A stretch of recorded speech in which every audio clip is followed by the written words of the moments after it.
Good morning, good afternoon, good night. Whatever time you're listening to this podcast, I want to take this time out to say thank you for tuning in. My name is Roushell Hamilton Jr. I'm the host, creator, owner, whatever you want to call it, of Humble Beginnings, the Undrafted podcast. On today's episode 2 of the podcast, we're going to talk about these crazy NFL trades that went down on Friday with the Browns and the Seahawks specifically. The Browns, those boys ain't playing no games. No games, none at all, bruh. And we'll also do a little bit of a food review, as well as we'll talk about some spring break options for people out there who might be on a budget, kind of like me. Thank you for tuning in to the podcast. I want to take this time out to thank my Lord and Savior Jesus Christ for giving me this opportunity to connect with people in this manner. I want to thank you again for tuning in and taking time out of your day, out of your life, to listen to me talk and ramble just a little bit. Anyway, getting right to it, man. On Friday, the Cleveland Browns sent the NFL and NFL fans into a frenzy because basically, everybody's kind of used to the Browns not doing a whole lot. Or if they are doing a whole lot, we're used to them not doing a whole lot of the right things. So the Browns, they went 0-16 last year. And with these moves that they made on Friday, the Browns, they just might be on their way to being a legit team. Let's take a look at some of the stuff that went down with the Browns on Friday. Not even just the Browns. Let's go over the trades that happened on Friday, and then there was another one that happened on yesterday. Well, first the day started off with Michael Bennett being traded to Philly for a 5th-round pick and a Philly cheesesteak. Actually, he was traded for a 5th-round pick and a player by the name of Marcus Johnson, which a lot of people didn't even know who he was until this trade. Then, of course, Aqib Talib got traded to the Rams by the Broncos. The Rams, they sent Robert Quinn to Miami and Alec Ogletree to the New York Giants. They also acquired Marcus Peters from the Chiefs earlier in the offseason. Philly, they sent Torrey Smith to Carolina for cornerback Daryl Worley. The Browns started making moves shortly thereafter. They got Jarvis Landry from the Dolphins, Tyrod Taylor from the Bills, and Demarius Randall from Green Bay.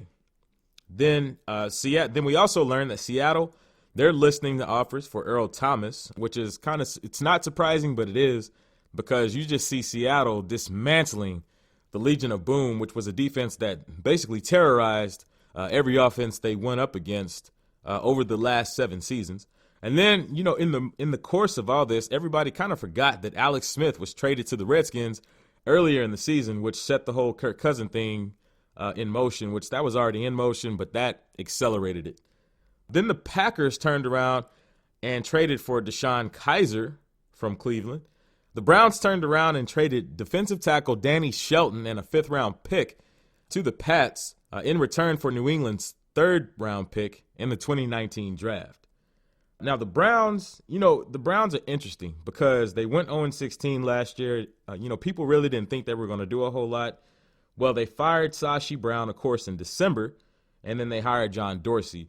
Now, a lot of people got mad with the way Sashi Brown went about his business in Cleveland because basically he was all about the long term.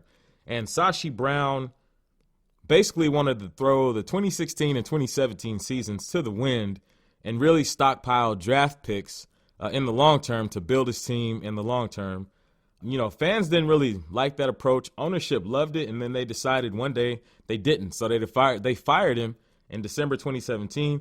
They hired John Dorsey, and John Dorsey made it clear when he got the job from the jump that he wasn't coming in and just laying down. He was going to get rid of players who he didn't feel could contribute to the organization, and he was going to replace those players with guys who could come in and start, with guys who could come in and contribute. He was going to draft guys who could come in and make impact immediately. And we already see his vision coming to work because Cleveland over the last 48 hours has the NFL talking. So this is Sunday that we're laying down the vocals for this podcast. And it's kind of crazy because the Browns aren't doing anything today. So this is the one day it feels like the Browns basically did something every day of the week last week. This is just, this is a few days before the legal tampering period for free agency. And I'm really excited about this week because this week is when the flurry of the NFL offseason really kind of kicks off. So Cleveland gave up 2 mid-round picks in 2018, a late-round pick in next year's draft, and a few players who they didn't feel they needed for 3 dudes who can come in immediately and contribute. So a lot of people made fun of Sashi Brown for his long-term approach, which it was different. It was definitely something that was unconventional. But if you really kind of look at it, you could kind of see where he was coming from. A lot of people kind of made light of it, but if you look at what happened, from then until now, he set them up for what they were able to do with these picks now. Because without his approach, Cleveland probably couldn't have made the moves that they made on Friday without Sashi Brown's handprints all over it. So in a lot of ways, they have Sashi Brown to thank for what they were able to accomplish. Because if you look at what the Browns were able to do, a lot of teams would dream to have this kind of scenario that the Browns were able to pull off. You get 3 players who can come in and immediately contribute, and you still have 2 picks 1 and 4 in the top 5 picks. How crazy is that? And you still have all 3 of their picks in the second round. That's the kind of scenario that NFL teams dream of, but very, very rarely are they able to execute. So with the kind of flexibility that the Browns have, they have a lot of options that they can do, especially with picks 1 and 4, because with them having Tyrod Taylor, whether or not they see him as the long-term answer at quarterback, that remains to be seen. But you at least have a bridge player immediately right now who can come in and help you win some games. Because Tyrod Taylor, he's not Peyton Manning or anybody like that by any stretch of the imagination. But Tyrod Taylor is an effective quarterback. He doesn't turn the ball over. I think I read a stat the other day that said from 2015 all the way to last year, 2017, those 3 seasons combined, he turned the ball over 16 times, which is amazing. I mean, you really don't see that. So like I said, he's not a flashy player, but he's a player that takes care of the ball. He can manage the game for you. And let's not forget the escapability of Tyrod Taylor. This is a dude who's not Michael Vick or anything as far as his speed, but he's got some skates. Don't let that fool you. So if the defense loses containment of him or they leave him out there on his own on an island and he sees an opening, he's going to go for it. And 9 times out of 10, he's going to get it. When you watch him on film, the dude can move. So, he does present a dual threat. And like I say, he's a guy who can come in and contribute at the quarterback position. So the Browns, with pick 1, they can go Saquon Barkley, who by a lot of accounts is the best player in the draft, and then pick a quarterback at number 4, or they can, trade one of those picks. They can trade down and, stockpile more picks and get more impact players. So the Browns have a lot of flexibility when it comes to those picks, specifically those 2 picks in the draft. So it's going to be interesting to see what the Browns do. And the legal tampering period for free agency starts Monday the 12th, with free agency opening all the way up on March 14th. So this coming week is going to be lit. Like, lit. So the Browns have Jarvis Landry, Josh Gordon, and Corey Coleman as their top 3 wideouts. Then you add Tyrod Taylor into the mix at quarterback. Then when you look at the possibility of them adding Saquon Barkley in the backfield at the running back position, that offense just might be a little nasty. So the Browns are coming out swinging. The Browns ain't playing no games, man. I'm telling y'all. Next up, we'll talk about Michael Bennett. I'm not going to say he's towards the end of his prime, because Michael Bennett is still extremely effective. He may not be as effective as he once was, but he can still get it done. And over in Philly, with that pass rush and that defensive line, Michael Bennett's going to bring some grit. He's going to bring that nasty dog attitude that you have to have on defense. It's okay to be a choir boy and everything else, at home and in the locker room, but on the field, you need that dog mentality, that we're basically going to tear your head off kind of mentality. And that's what Michael Bennett brings to the defensive line. Now, Seattle, you heard rumblings that they kind of wanted to get rid of Bennett, not because of his production on the field, but he was more of one of those moves where they kind of wanted to quiet the locker room down, because we all know Michael Bennett's one of the more outspoken players in the NFL. And you heard a lot of reports come out that he was causing some things in the locker room that the Seahawks were not too particularly pleased with. So it's interesting to see what's going on over in Seattle, because they've all but dismantled that defense. You got Michael Bennett gone. Earl Thomas is on the last year of his contract. We saw what he did towards the end of the season in 2017 when the Seahawks came to Dallas. He chased down Jason Garrett, as he was walking to the locker room and basically told him to come get him when his contract is up. So Seattle's listening to trade offers for him. Cam Chancellor and Cliff Averill, their career status is up in the air after their neck injuries. So it's looking like that, both of those men may have to retire. So there's a lot of change going on the Seattle defense. So it remains to be seen how Seattle's going to react to all of the change that's coming. But, it's one of those things where, as surprising as it sounds, it's really not all that surprising. NFL teams, they change, they evolve constantly. They're kind of like you can basically call them, human chameleons, because they change all the time. As much as we as fans would like to see teams stay together and stick together, the reality of it is, with the salary cap era and the free agency era, the reality of it is that ain't going to happen, and that's just a blunt answer. You look at the Broncos, the no-fly zone, it's basically been dismantled. Aqib Talib's gone. TJ Ward's gone. Lord knows what's going to happen with Darian Stewart and Chris Harris over the course of the next few years. So, NFL teams, they change. And as much as we would like for them to stay the same because of the memories and, especially if your team's recently won a championship, as much as we would like to see them stay the same, the reality is it doesn't happen. You can't keep everybody as much as you would like to. Even the coaches coaches and management would like to keep players, but it just doesn't happen. When you look at Michael Bennett's stats from 2017, he can still get it done. He finished last year with 8.5 sacks and 40 tackles.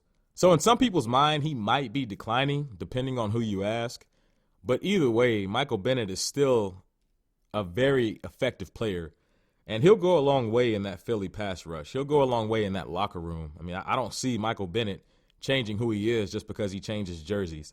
Richard Sherman, he's another member of that Seattle defense that's gone. He's probably the most vocal member of that entire locker room. He got released by the Seahawks on Friday, then turns right around the next day and signs with the 49ers for a 3-year deal worth $39 million guaranteed. So Richard Sherman's situation is definitely going to be one worth watching, because the 49ers, they took a huge leap of faith in this dude. So they apparently have a lot of faith that he's going to be able to fully recover from the surgery that he had on both of his Achilles tendons.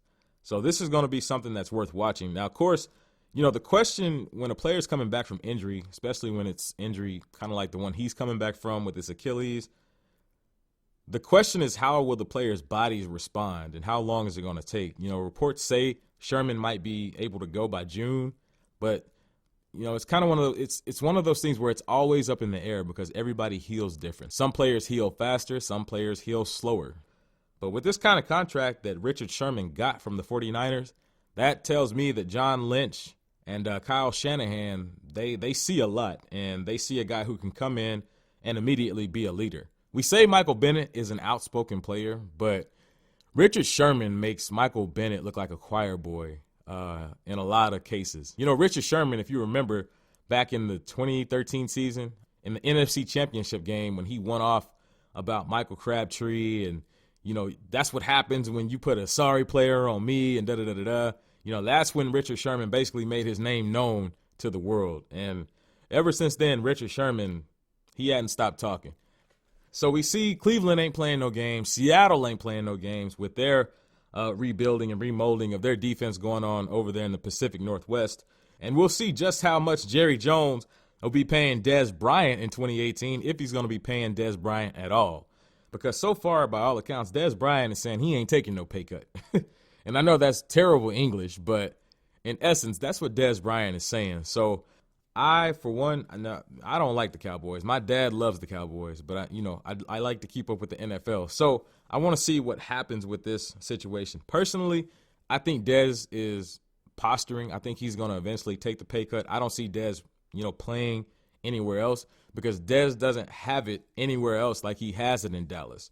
Dez is, in so many ways, Dez is the man in Dallas, especially because if you have Jerry Jones on your side, you got it made in the Dallas Cowboys locker room, because we see the lengths that Jerry Jones went to for Ezekiel Elliott and his entire fiasco. We saw what he did there. Speaking of that, Jerry Jones has to pay, he has to reimburse the NFL $2 million worth of legal fees for the way he acted, rooting back to that situation with Ezekiel Elliott, for how he acted with the commissioner and, trying to block his contract and, talking all this crazy talk and, everything else. So when Jerry Jones, that's one thing I can say about Jerry Jones.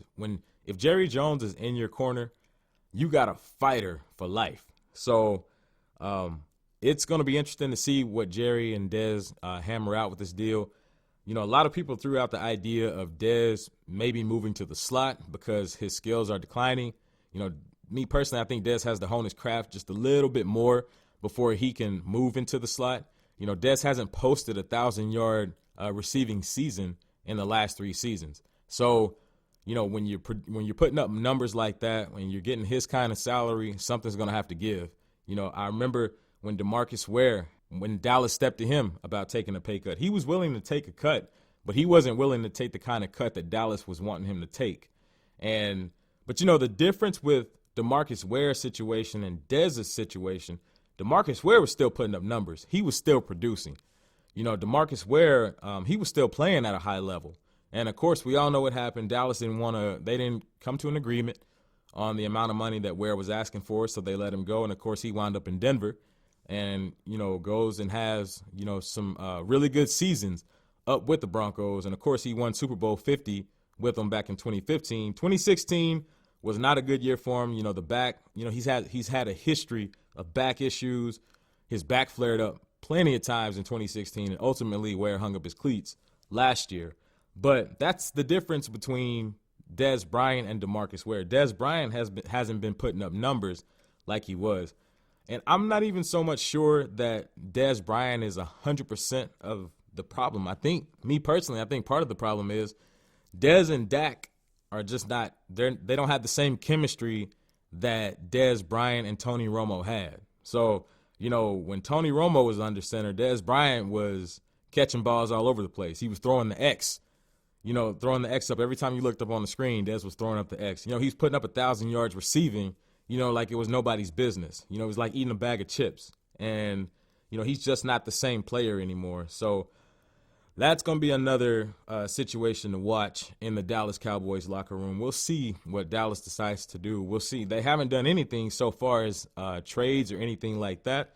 So with this week being the week that the free agency tornado basically gets unleashed, we'll see what Dallas decides to do in that area, if they do anything at all. Last year, they didn't really do a whole lot. So we'll see if they'll repeat what they did last year and, kind of make some under-the-radar kind of moves or just make some small waves in the free agency pool. Or, you never know. They may come out swinging and, nobody expects it. So that's another one to watch.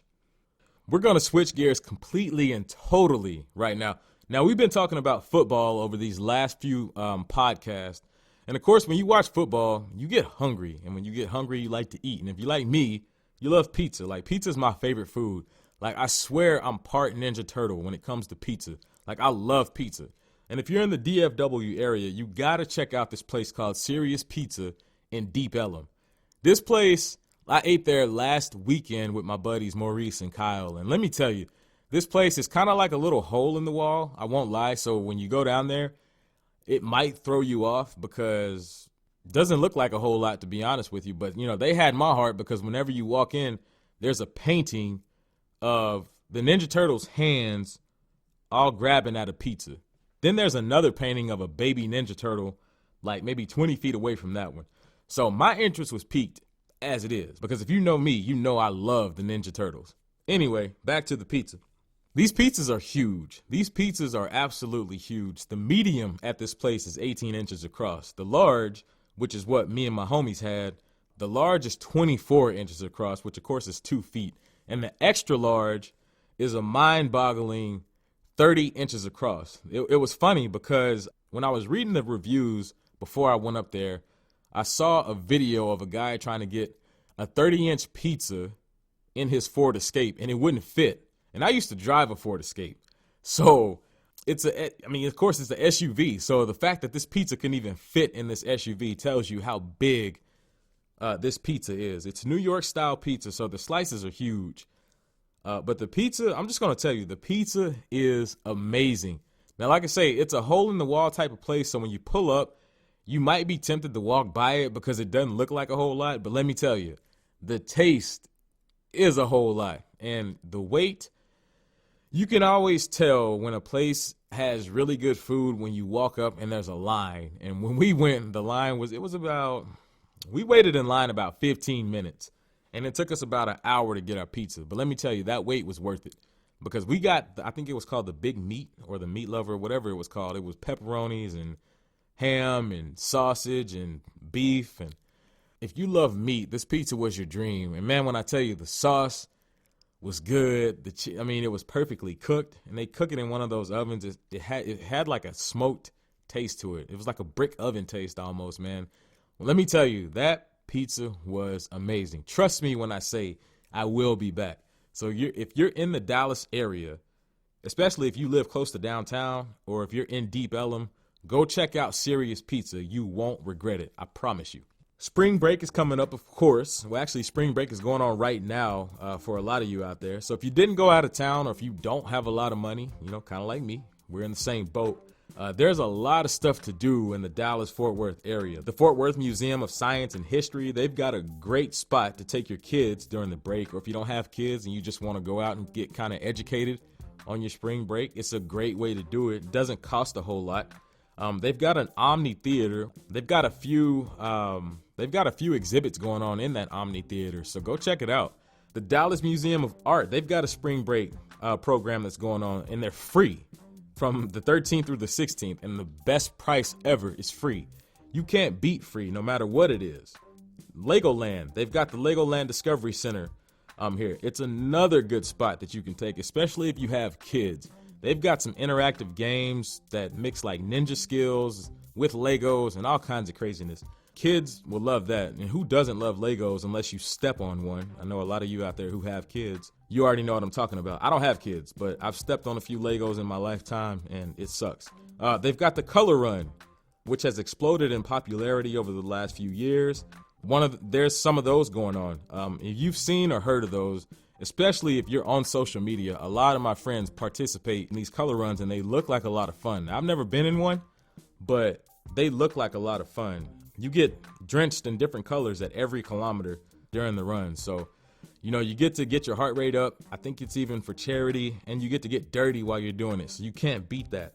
They've got the Dallas Aquarium, of course, downtown. That's always a good option. You can never go wrong there. Six Flags is open. You can never go wrong there. And I mean, I'm just scraping the tip of the iceberg here with the amount of things there is to do around the Dallas area during spring break. So, if you're on a staycation or if you're on a budget, kind of like me, then feel free to hit up some of these spots. Well, that's going to do it for episode 2 of Humble Beginnings, the Undrafted podcast. I'm Roushell Hamilton Jr. I want to thank you from the bottom of my heart for taking time out of your busy day, your busy life, to listen to my little slice of the podcast pizza. I know I say that a lot, but you have a lot of choices when it comes to podcasts and things to listen to. You have a lot of choices, period, with what you do during your day. So the fact that you're here and you're listening to me talk and ramble, it really means a lot, and I really appreciate the support. I want to thank God once again for the opportunity to do something like this. God is, He's my Lord and Savior, Jesus Christ.